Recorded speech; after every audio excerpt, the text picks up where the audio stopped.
Hello everyone, welcome to एडिनुक।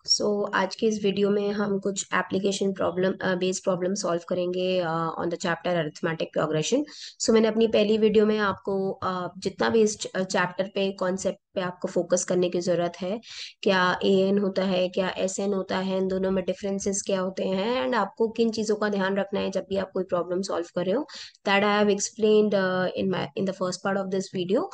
आप वो जाके जरूर चेक कर लेना। एंड इस वाली वीडियो में मैं आज सिर्फ आपको प्रॉब्लम सॉल्व करना, कुछ एग्जांपल्स दिखाऊंगी कि एग्जैक्टली आपको कॉन्सेप्ट कैसे अप्लाई करना है। Let's see the questions. The first question here is a man saves 320 rupees during the first month, 360 in the second month, 400 in the third month, and if he continues his savings in the sequence, in how many months will he save 20,000 rupees? I hope the pattern is clear to everyone here. What does the question says here? कि एक आपको AP यहाँ पे दिख रहा है कि पहले मंथ में 320 सेव किए, देन सेकेंड मंथ में 360 सेव किया एंड 400 एंड सो ऑन। बोला है कि कितने मंथ्स में ये 20,000 रुपीज सेव कर लेगा। देखो, आपको मैंने पहले वीडियो में भी बताया था, आपको डिफरेंस देखना पड़ता है कि ए एन दिया हुआ है या एस एन दिया हुआ है।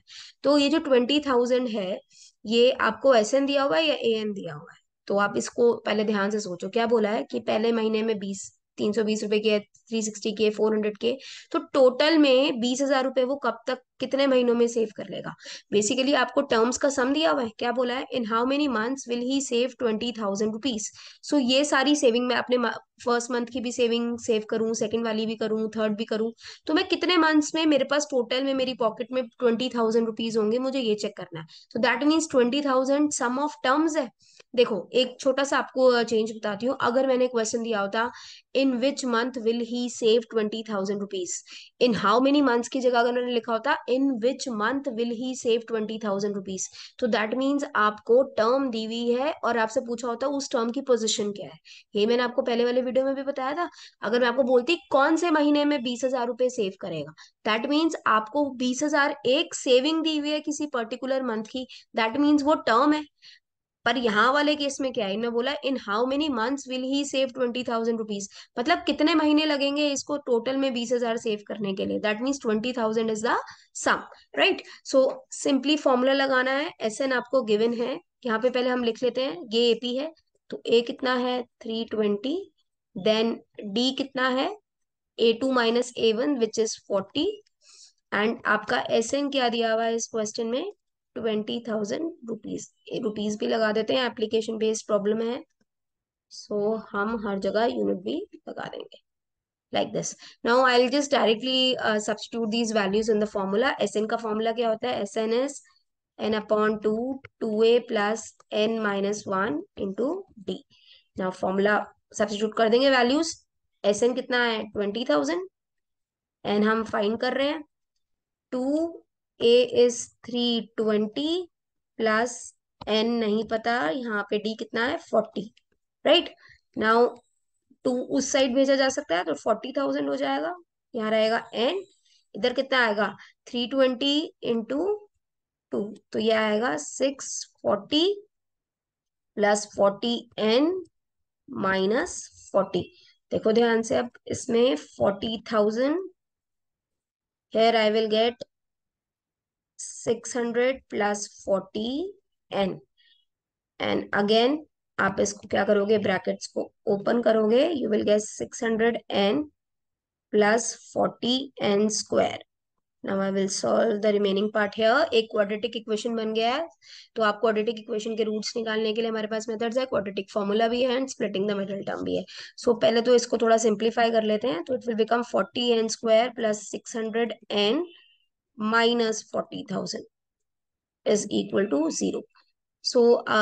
आई थिंक इसको अगर मैं 40 से ही डिवाइड करूं तो पूरी इक्वेशन डिवाइड हो रही है। यहाँ आएगा n स्क्वायर प्लस इधर कितना आएगा, अगर मैं इसको 40 से डिवाइड करूंगी तो will be 15 n minus 10,000, sorry 10,000 he, 1 second.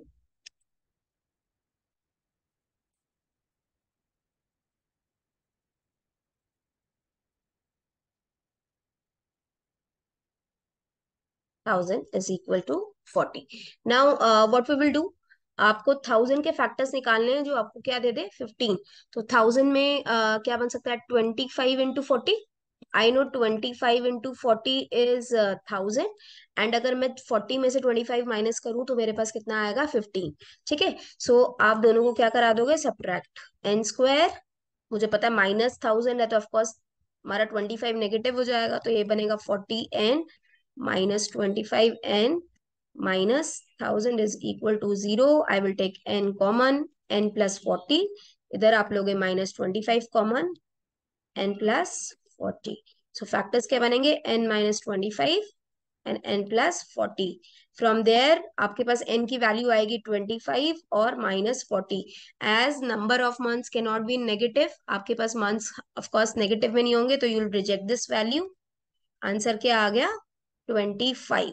n is equal to 25 your answer. That means 25 months में टोटल में कितना वैल्यू सेव हो जाएगा 20,000 rupees. I hope this is clear to everyone. बेटा इसमें ये गलती मत करना कि 20,000 कोई टर्म नहीं है, 20,000 टर्म्स का सम है. अगर मैंने बोला होता in which month will he save 20,000 rupees, that means मैं आपसे क्या पूछ रही हूँ, आपको मतलब टर्म बताई हुई है और मैं आपसे पूछ रही हूँ उस टर्म की पोजिशन क्या है. Right. So please read the question carefully और जल्दीबाजी में आपको गलत वैल्यू सब्स्टिट्यूट नहीं करनी है. Now let's see another example. The question is, Veer wants to participate in a 200-meter race. He can currently run that distance in 51 seconds, and with each day of practice, it takes him 2 seconds less. He wants to do this in 31 seconds to win it. What is the minimum number of days he need to practice till his goal is achieved? So, Veer क्या कर रहा है? He is participating in some 200-meter race. अब क्या कर रहा है, target है. देखो अगर आप कोई गोल अचीव करने वाले हो, मतलब आप एक रेस में पार्टिसिपेट कर रहे हो, तो आप डे वन पे कितना कुछ ज्यादा टाइम लेते थे, पर daily with practice you are reducing your time. So जो सबसे पहले वो अभी जो उसका करंट रनिंग है वो है 51 सेकेंड्स में वो रन कर लेता है पूरी रेस. मतलब 51 सेकेंड्स में ये 200 मीटर भाग रहा है. देन हर एक दिन जैसे जैसे वो प्रैक्टिस अपनी कर रहा है, तो हर एक दिन उसको 2-2 सेकंड कम लगे जा रहे हैं. तो 51 सेकेंड्स लगे अगर पहले दिन, तो फिर लग रहे हैं 49 सेकेंड्स, फिर लगे होंगे 47 सेकेंड्स एंड सो ऑन. ऐसे ऐसे उसका क्या हो रहा है, टाइम कम होता जा रहा है. और उसको ये कितने दिनों में करना है, ही वॉन्ट्स, उसका टारगेट क्या है. 51 से स्टार्ट किया था एंड ये करते करते इसको कहाँ पे लाना चाहता है, अपना टाइम कभी ये 31 सेकेंड्स बनाना चाहता है. राइट. 2-2 सेकंड इसके रिड्यूस हो रहे हैं 51 से. करते करते इसको ये सारा काम कितने दिनों में करना है, मतलब कितने सेकेंड्स में करना है 31 सेकेंड्स में. सो ये इसकी लास्ट टर्म है, लास्ट डे. जिस दिन इसका 31 सेकेंड्स में ये 200 मीटर भाग लेगा, ये रुक जाएगा, इसका काम, इसका गोल अचीव हो जाएगा. So what is the minimum number of days he need to practise till his goal is achieve. तो क्या बताना है बेसिकली, आपको ये बताना है कि लास्ट टर्म का पोजीशन क्या है. मैंने आपको बताया था अपनी पिछली वीडियो में भी कि हर एक टर्म की एक पोजीशन होती है. तो 51 सेकेंड्स ये फर्स्ट पोजीशन की है, ये सेकंड पोजीशन है, थर्ड पोजीशन है. तो कौन से नंबर पे कौन से दिन उसके 31 सेकेंड्स बन रहे हैं, आपको वो दिन पता लगाना है. तो 31 seconds is not the sum of the term, 31 seconds is the term itself. I hope that meaning is clear from the question. आपको 31 सेकेंड, जैसे पिछले वाले क्वेश्चन में 20,000 उसकी टर्म्स का सम था, बोला था कि कितना टोटल 20,000 कितने दिनों में सेव हो जाएंगे, तो मतलब सम दिया हुआ था. इस क्वेश्चन में बोला 31 सेकेंड्स कौन से दिन कर पाएगा वो, अगर 2-2 दिन रोज उसके सेकेंड्स रिड्यूस हो रहे हैं. सो 31 seconds is the an here. So let's mark all the substitute all the values in our formula. पहले मुझे पता है a कितना है 51, d कितना है, ap डिक्रीजिंग है, रोज 2-2 सेकेंड कम हो रहे हैं, तो ऑफ कोर्स -2. एंड आपको an कितना दिया हुआ है 31. ठीक है. मुझे पता लगाना 31 टर्म, जो 31 टर्म है उसकी पोजिशन क्या है, कि मतलब कौन से नंबर की टर्म पे 31 लिखा हुआ है. ठीक है. So an I know is a plus n minus 1 d, right? So an कितना हो गया 31, a है 51 plus n minus 1 and d है -2.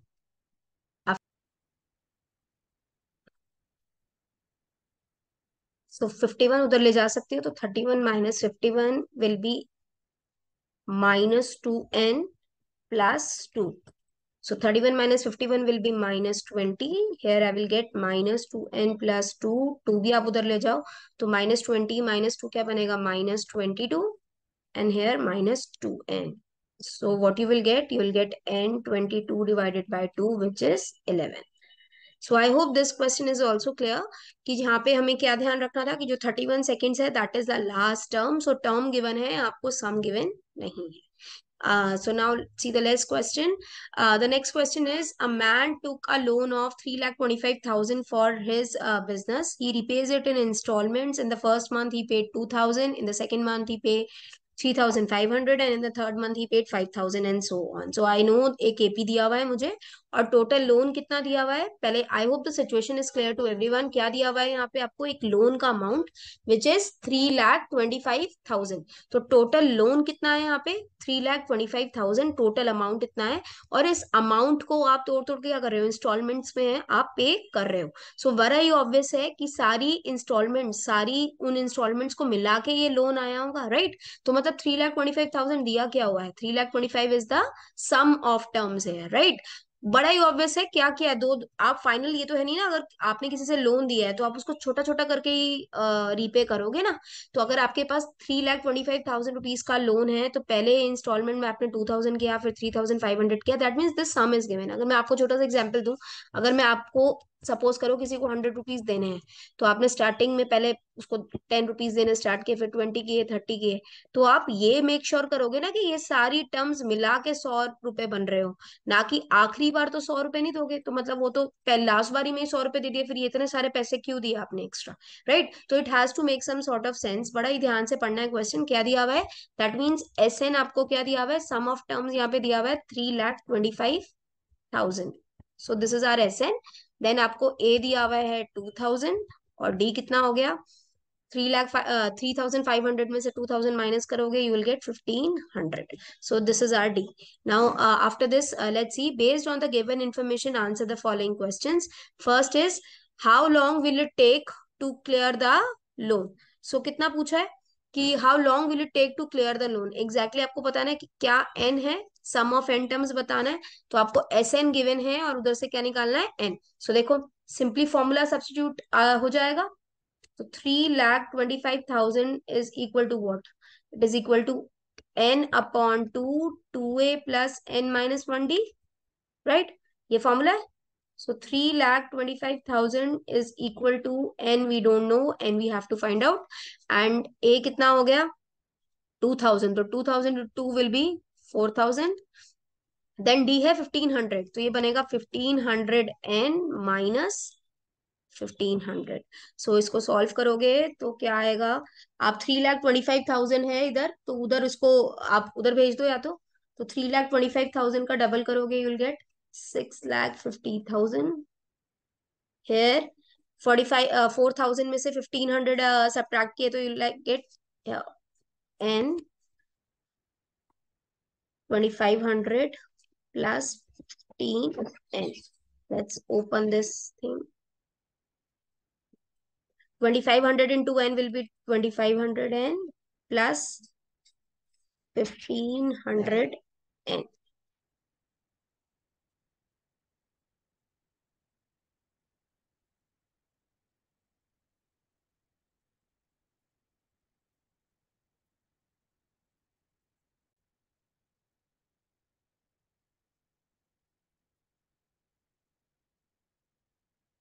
So if I rearrange all these terms, I will get 1,500 n square plus 2,500 n minus 6,50,000.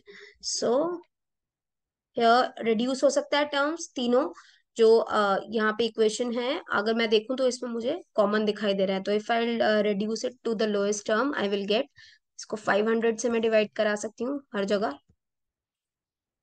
सो ये कितना answer आएगा 1,500 divided by 500 I'll get 3n square here plus 5n minus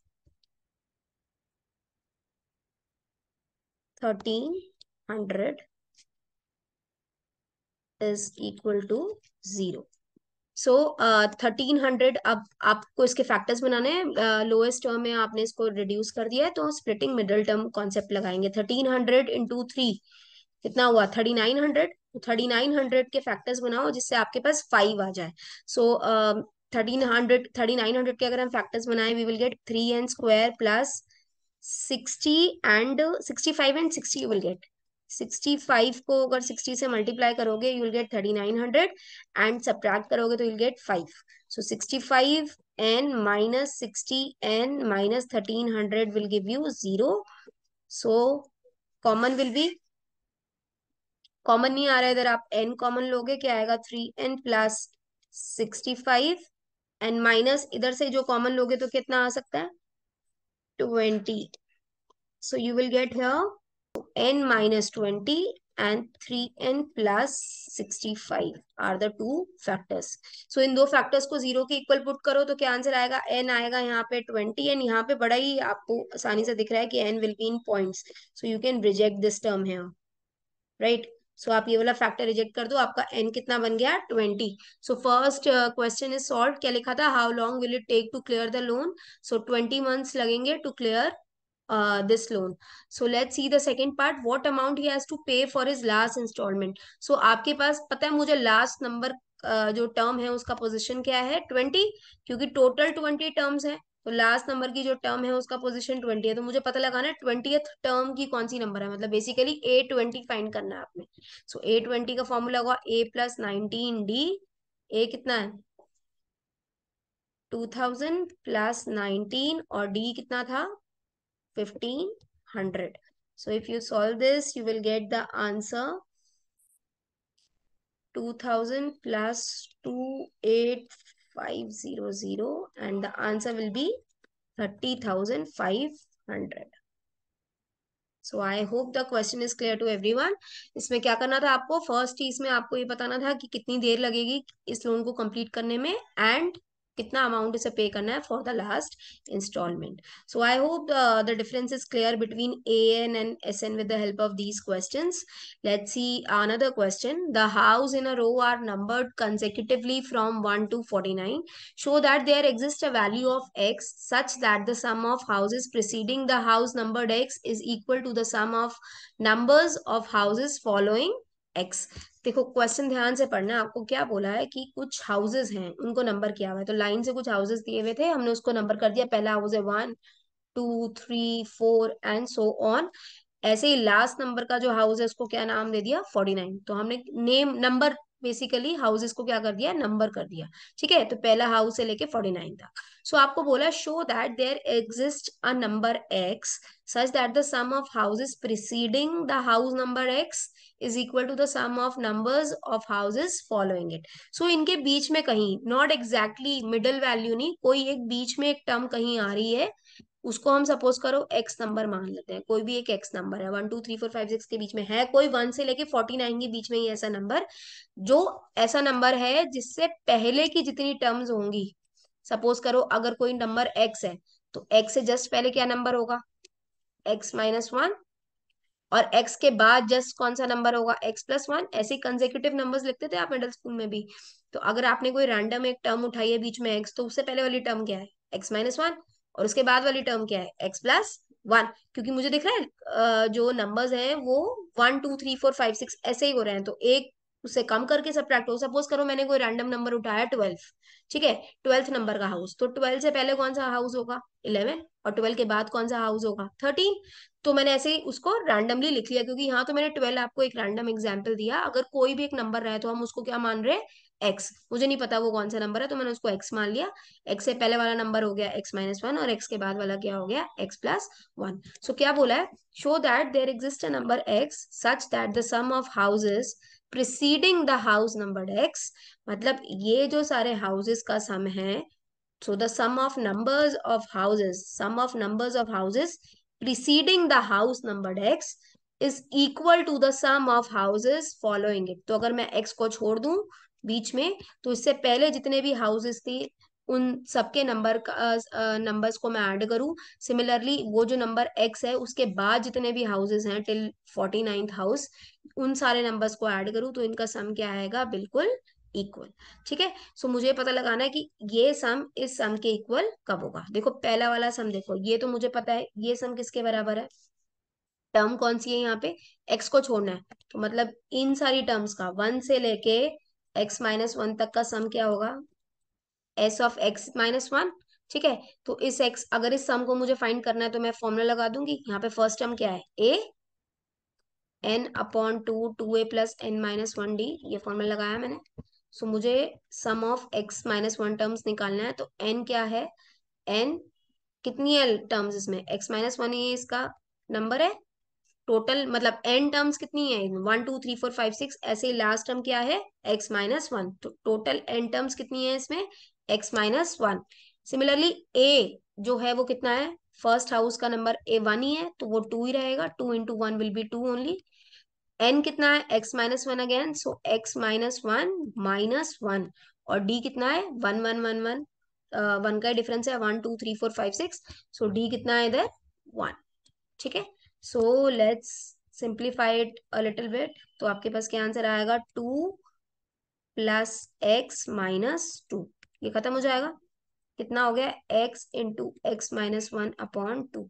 तो ये कौन सा हो गया, sum of houses preceding the house number x, तो जितने भी हाउसेस का सम है जो x से पहले वाले हैं। ठीक है, अब x के बाद वाले हाउसेस देखो, अगर मुझे इस एपी का सम निकालना है, इस वाले एपी का, देखो अगर मैं इस एपी को ऐसे नहीं मान सकती हूँ, एक फर्स्ट टर्म सेकेंड टर्म, तो मुझे एक चीज पता है कि अगर मैं इन हाउसेस का सम निकलूं तो ये मेरे को थोड़ा मिसलीडिंग पिक्चर दे सकता है। अगर मैं इसको बिल्कुल ही अकेला एपी मान लूं, तो यहाँ पे लास्ट टर्म 49 लिखा है, तो वो 49th नंबर की टर्म तो नहीं है, राइट। सो 49 तो स्टार्टिंग से दिया हुआ है, तो आपको मुझे एक चीज पता है, टोटल हाउसेस कितने हैं, ये टोटल सम कितना है, S49, ये टोटल सम कितना है, S49। अगर मैं इसमें से ये सम ऑफ एक्स हाउसेस यहां तक का सम अगर सब्ट्रैक्ट कर दूं, तो क्या मेरे पास ये बचा हुआ सम आएगा, क्या बोल रही हूँ मैं, दोबारा ध्यान से सुनो। अगर मैं S49 जो ये है, इसमें से कौन सा सम माइनस करवा दूं, ये टिल एक्स टर्म, तो क्या मेरे पास ये बचा हुआ सम आ जाएगा, राइट। तो ये बचा हुआ सम कैसे निकाल सकती हूँ मैं, जो x+1 टर्म का सम है, x+1 से ये वाला सम, सो ये बनेगा, जो x+1 से टिल 49 वाला जो टर्म का जो सम है वो कितना बनेगा, 49 में से अगर मैं ऐसे x माइनस कर दूं, तो ये मुझे ये वाला सम मिल जाएगा, राइट। सो जो प्रीसीडिंग जो सक्सीडिंग हाउसेज हैं, मतलब the houses which are following the house number x, उनका अगर मुझे सम निकालना है, तो मैं 49 सम ऑफ 49 हाउसेज में से एस एक्स माइनस करूँ, तो I will get that sum. See ये कैसे बनेगा, 49 / 2, 2a कितना है 49 हाउसेज में, अगर मैं टोटल सम देख रही हूँ अगेन 1, n कितना हो गया, n-1 हो गया 48, एंड d भी कितना है 1। सो आपके पास आ गया 49/2 × 50, और इसमें से माइनस क्या करवाना है, sum of x terms. So sum of x houses कैसे आएगा, देखो x/2, टोटल x नंबर तक है इधर, राइट। 2a अगेन a1 है, n कितना है x, तो x-1, और d कितना है अगेन 1। सो ये कितना आ गया, x/2, 2 - 1 कितना होगा, x+1। तो आपके पास क्या आंसर आ गया, 25, 49 × 25 माइनस x × x+1/2। सो ये वाला, ये जो सम है वो क्या डिपिक्ट कर रहा है, ये बाद वाले हाउसेस का सम, और जो x से पहले वाले हाउसेस का सम है वो क्या डिपिक्ट कर रहा है, ये, और ये दोनों क्या है आपस में बिल्कुल इक्वल। सो लेट्स सी ये कैसे सॉल्व हो सकता है। तो अगर मैं इन दोनों को इक्वेट करा दूं, मतलब x × x-1 x-1/2 is equal to 49 × 25 minus x/2 x+1/2, ये भी x है, x+1/2। अभी आप उधर उस साइड सेंड कर सकते हो इसको, so it will become x/2 x+1 is equal to 49 × 25। यहाँ से कुछ कॉमन लिया जा सकता है, ठीक है। सो अगर मैं x/2 कॉमन ले लूं तो क्या बचेगा, x-1 इस साइड, ये वाला टर्म, और इस साइड क्या बचेगा, x+1, and that will be equal to 49 into 25। कितना आंसर आएगा, -1 से 1 गया, you will get x/2 into 2x is equal to 49 into 25। 2 से 2 खत्म, answer you will get it, x² is equal to 49 into 25।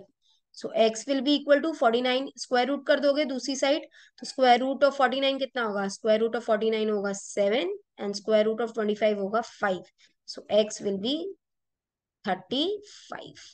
So basically क्या question कह रहा है ये, कि आपके पास अगर एक एपी है 1 2 3 टिल नंबर 49, सो आपके पास अगर बीच में एक हाउस आ रहा है 35th नंबर पे, तो जो सम ऑफ 34 टर्म्स हैं वो किसके बराबर होगा, स्टार्टिंग की जो 34 टर्म्स का सम है वो किसके बराबर होगा, इसके बाद जो ये नंबर 36 37 तो सो ऑन टिल 49, अगर आप इनका सम निकालोगे तो that will be exactly same.